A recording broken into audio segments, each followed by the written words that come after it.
नाव sir आपलं? माझं नाव गिरीश सुधाकरराव जोशी. गिरीश सुधाकरराव जोशी. कुठून आलात आपण?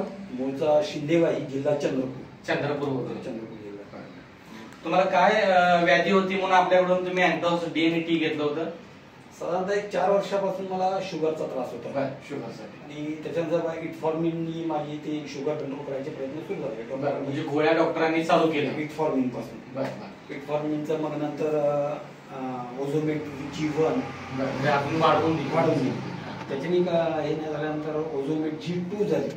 परत तिसरी गोळी वाढवली आणि ओझोमेट G2 सोबत ग्लिपॉन एक वेळ ऍडिशन परत.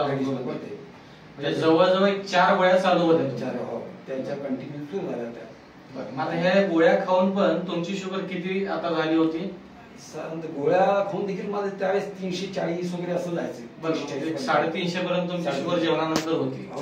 म्हणजे गोळ्या खाऊन पण शुगर इथपर्यंत पोहोचली होती जी कमी होत नव्हती. त्यानंतर मग तुम्ही आपल्याकडून अँटॉक्स DNT संस्थेकडून घेतला.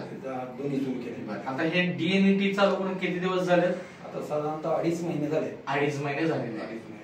आता 2.5 महिन्यापासून आपल्या समर सोशल फाउंडेशनचं अँटॉक्स DNA अँटॉक्स टी घेता. तर DNT घेतल्यानंतर तुम्हाला आता काय वाटते? काय काय रिपोर्ट मध्ये चेंजेस वगैरे झाले? खूपच छान. म्हणजे मी टोटली स्वतः समाधानी आहे. डॉक्टर साहेबांशी बोललो, डॉक्टर साहेबांनी दाखवले. तर ते हे चेक केल्यानंतर पहिल्या वेळेला 87 म्हणजे जेवणाआधी 87 आली. आधी किती होती? 87. ती जेवणाच्या आधी माझी 150च्या वर. 150च्या वर होती. ती आता आपल्या घेतल्यापासून आली ती 87 92 अशी दोनदा आली. बरोबर. आणि हे घेतल्यापासून तो एकतर फायदा आहे. आणि जेवणानंतरची शुगर किती होती आधी? 360 350 पर्यंत. 350 पर्यंत. आता हे घेतल्यानंतर ती साधारणतः 130 ते 150. अभिनंदन. म्हणजे जी 350 पर्यंत जाऊन पोहोचली होती. आणि जी गोळ्या घेऊन पण आपली शुगर काय होत नव्हती, कमी होत नव्हती. पण आता आपण ह्या अँटॉक्स DNTचा वापर करून जवळ 2.5 महिने झाले. आणि 2.5 महिन्यानंतर तुम्ही जो रिपोर्ट काढलेला आहात त्या रिपोर्ट मध्ये आपल्याला आता शुगर दिसते जेवणानंतर 130. जेवणानंतर 130 ते 150. म्हणजे जवळपास आपण नॉर्मल रेंज वरती आलेलं दिसतोय. मग हे रिपोर्ट तुम्ही डॉक्टरांना दाखवले का? हो, सरांशी बोललो. मी स्वतः शुगर चेक केली. मग तुम्हाला ज्या 4 गोळ्या चालू होत्या त्यापैकी मग त्यांनी काय ते सजेशन केलं का? त्याच्यामध्ये पहिल्यांदा ना ओझोमेट G2 घेत होतो सकाळ संध्याकाळ 2 आणि त्याच्यासोबत एक ग्लिपॉन पण घेत होतो. तर ते सगळे कमी.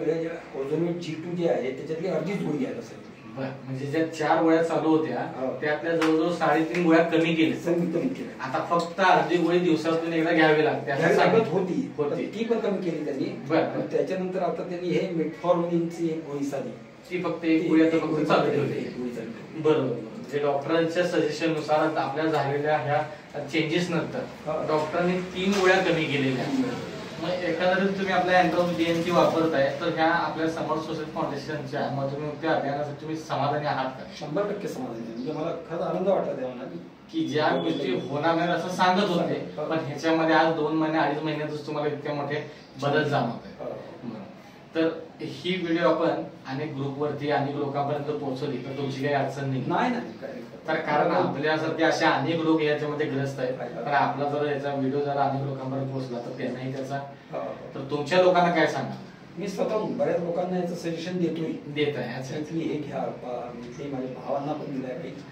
आणि आंध्रातले वगैरे काही माझे मित्र आहेत. अनेक लोकांना सजेस्ट करून त्यांना दिलेलं पण आहे. हो, स्वतःहून सांगितलं त्यांच्या आधी वगैरे. आणि खरंच समाधान आहे 100%. तर आपल्या समर्थ सोशल फाउंडेशन कडून तुम्हाला असेच निरोगी आणि फिट आयुष्य जागो हीच ईश्वराची प्रार्थना. नमस्कार. धन्यवाद.